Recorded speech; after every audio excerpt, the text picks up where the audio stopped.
कहानी एक सामान्य स्कूली छात्र अनिल की है, जो अपने परिवार के साथ रहता था।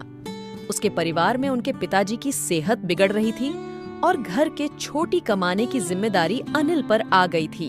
अनिल को अपने परिवार की मदद करने के लिए स्कूल के साथ साथ अन्य कामों में भी समय बिताना पड़ रहा था।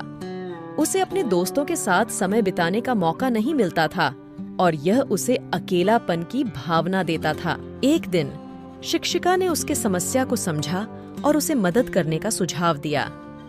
बेटा, काम और पढ़ाई एक साथ नहीं कर सकते हैं। अगर काम करोगे तो पढ़ाई नहीं कर पाओगे। तुम्हें आगे बढ़ना है और कुछ करके दिखाना है, तो सिर्फ पढ़ाई में ध्यान दो। घर जाके अपनी मम्मी से बात करो।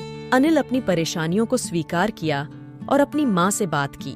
माँ, आज मैडम ने मुझे सिर्फ पढ़ाई पर ध्यान देने के लिए कहा है, पर मैं काम नहीं करूँगा तो घर कैसे चलेगा?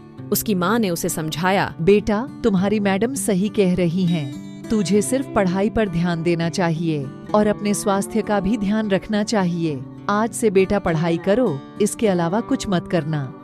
परिवार की सहायता करना गरीबी से जूझ रहे लोगों के लिए एक बड़ी सेवा है, लेकिन मैं चाहती हूँ कि बेटा अपने स्वास्थ्य और स्कूली जीवन के लिए बेटा समय निकालना चाहिए। अनिल ने उसे सुना और अपने जीवन में संतुलन बनाने का फैसला किया।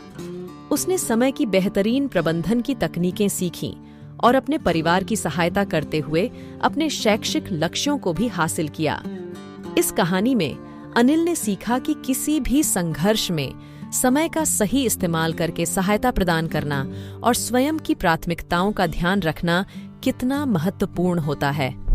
वह ने अपने परिवार को समर्थन देने के साथ साथ खुद के लिए भी समय निकाला, जो उसके जीवन में संतुलन और सफलता लाया।